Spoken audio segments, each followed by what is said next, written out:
What if an Allosaurus hatched on the modern Colorado Plateau? Could it survive long enough to climb back to the top of a food chain? Your first strike does nothing. The second opens a line of white light. You push again, split the shell, and spill onto a slab of red mudstone beneath a low sandstone ledge. Your skin is wet. Your legs fold under you. Heat stored inside the rock presses into your belly before you have the strength to stand.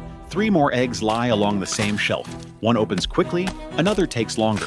The smallest spends most of the morning working through a crack barely wide enough for its snout. When it finally gets out, it stays flat against the stone, breathing hard. The 4 of you wait. Nothing returns by sunset, nothing returns the next morning. Whatever carried these eggs into this world is gone. There is no adult body between you and the sky. No torn meat waiting at the edge of the nest. No older animal to show you which sound means food and which one means run. So you begin with whatever moves close enough. Beetles, grasshoppers, small lizards warming themselves in the cracks. At night, the slab gives its heat back to the air. The 4 of you press together beneath the ledge, heads tucked against one another, losing warmth more slowly as a pile than you would alone. By your first year, your body is still light, but your hind legs are already long and powerful. The heavy skull and deep torso of a larger Allosaurus have not arrived yet. Right now, running is the one thing your body does well enough to trust, so you chase everything: whiptail lizards, cottontails, a dry branch rolling across the ground hard enough to look alive. Your head follows movement almost perfectly. The rabbit cuts left, and your eyes stay on it. The lizard freezes, and your snout drops at once. Your feet are the problem. The rabbit has already turned while your legs are still carrying you straight.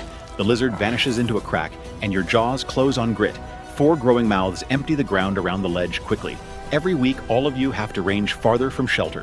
One afternoon, the smallest hatchling crosses a patch of pale sandstone in full sun. It is searching for insects. It never sees the shadow coming down behind it. The golden eagle does not slow. Talons close over the little animal's back. Wings strike the air hard enough to throw dust across the slab. A few seconds later, the eagle is already beyond the rim. The rock is empty again. You do not understand the species that took it. You do not understand why the attack came from above. Your body keeps a simpler rule. The brightest ground is dangerous. After that day, you move beneath rabbit brush when you can. You wait for afternoon shade before crossing exposed stone. A direct route across open rock stops being the fastest route if it can erase you from the world. Before winter, the other 2 survivors leave the ledge in different directions. Their scent fades from the stone. When the first cold wind moves over the rim, you sleep beneath the overhang alone.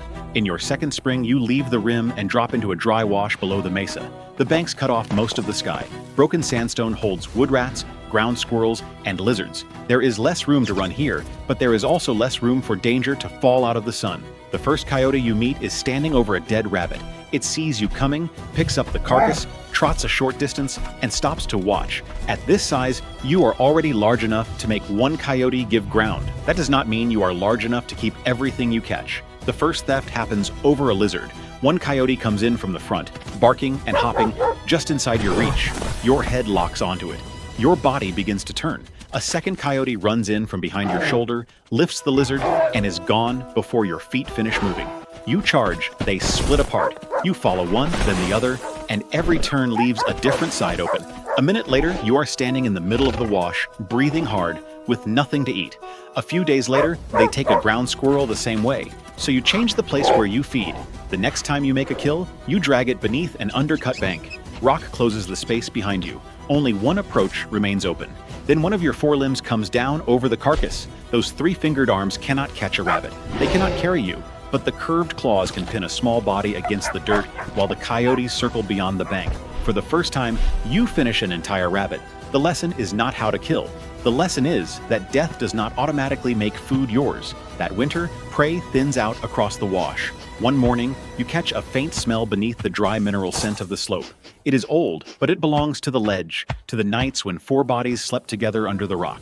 You follow it to an empty water hole. A tail is showing through the dust. It belongs to the sibling that left the rim toward the east. Most of the body is buried beneath sand and small stones. Scavengers have opened the ribs. There are no fresh tracks, no struggle still happening, no enemy left to drive away.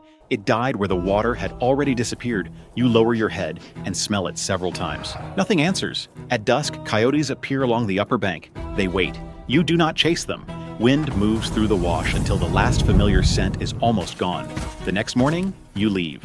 In your fourth spring, you keep moving downhill. The wash no longer provides enough food for a body that has begun to outgrow it. You follow mule deer tracks across a gray shale slope and reach a river bend crowded with cottonwoods and willow. During the dry season, every smaller seep and channel around it fails. This bend does not. That makes it more than water. It makes it a meeting place for everything that needs water. Deer, feral horses, coyotes, mountain lions, and you. Your first attack on a mule deer happens at dusk. A doe is drinking below the cottonwoods. You burst from the shade and close your jaws around the back of one leg. Your teeth go in. The doe throws its weight forward. The leg tears free of your mouth, and she crashes through the willow before you can regain your balance. You lose sight of her, but you do not lose the trail. There is blood on the mud, scent on the brush, and a line of hoofprints that grows less even as it follows the river. You keep walking, 100 meters, 300. Farther downstream, you find her beneath the willow. She is already down. Your first bite did not crush the bone or hold her in place, but the wound never stopped costing her. You are not the first animal to arrive. A mountain lion is crouched over the carcass. Coyotes wait beyond it. Vultures sit above all of them. The cat looks at you, then moves. One jump puts it on a sloping ledge you cannot reach from below. From there, it disappears into the trees. You drive off the coyotes. What remains is still meat, but it is not the full meal you made. Your teeth can kill something larger than you. They simply do not give you the crushing lock that a tyrannosaur would evolve millions of years later. They are narrow, serrated cutting tools. They open wounds. They remove flesh. They make every escape more expensive. The problem is not whether the bite works. The problem is where the animal finally stops. The sixth dry season runs for months without rain. Mule deer reach the bend thin and thirsty. One doe leaves the water and breaks uphill across open ground. You follow. She is faster over the first 200 meters. She is still faster at 400, but heat and dehydration are working against her, and your long juvenile legs can still keep moving after the first burst is gone. Past a kilometer, she stops for the first time. You do not. This time you reach the animal while it is still yours. You eat until your belly is tight and the light has changed across the plateau. The cost arrives 3 days later. During the chase, your right foot spent too long bracing against loose shale. One toe swells. Heat builds around the joint. Soon, every step lands crooked. For weeks, you move with the foot held partly away from the ground.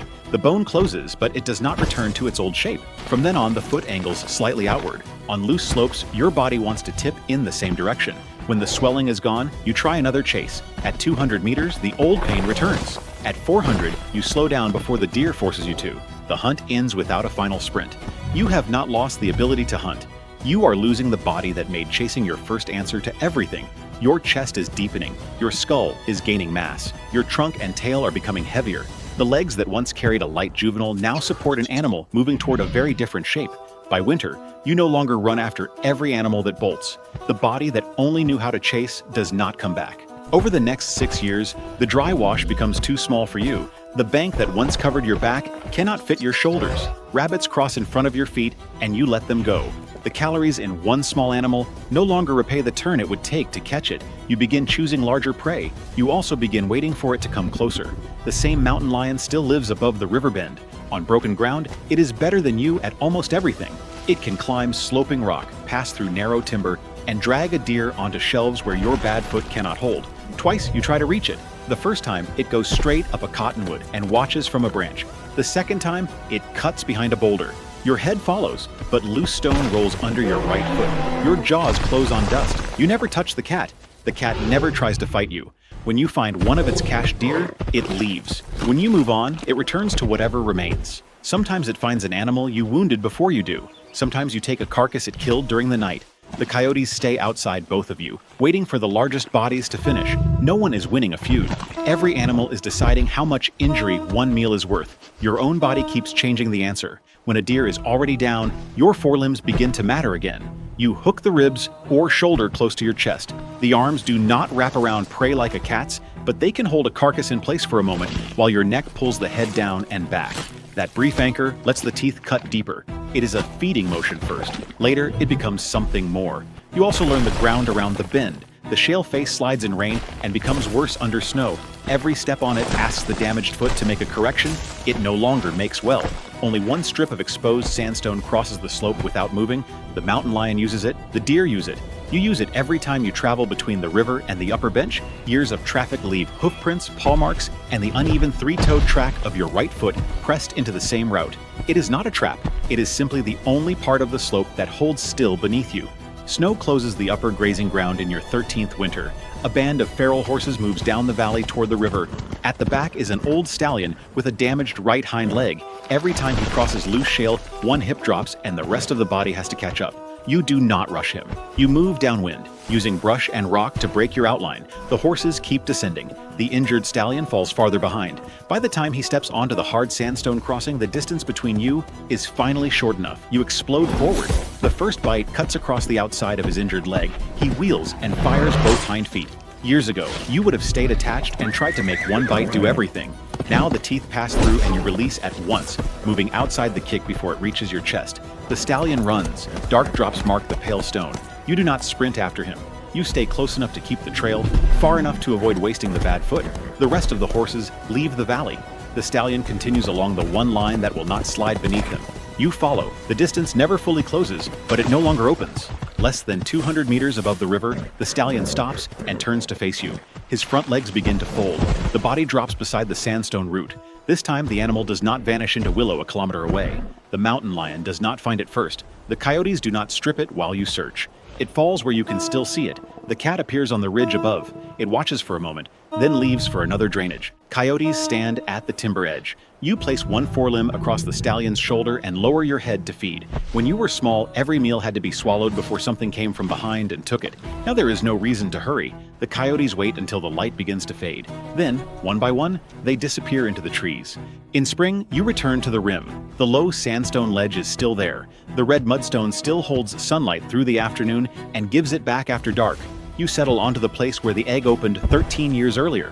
The damaged right foot rests outside your body, where the sun reaches the thickened toe. Beside your jaw, a small piece of bone is weathering out of the rock. It is an Allosaurus toe bone. A swelling along the shaft marks a fracture that healed badly long before you existed. It broke, it closed, it kept carrying an animal. You lower your snout and smell it once. Stone gives you nothing. You put your head down and close your eyes.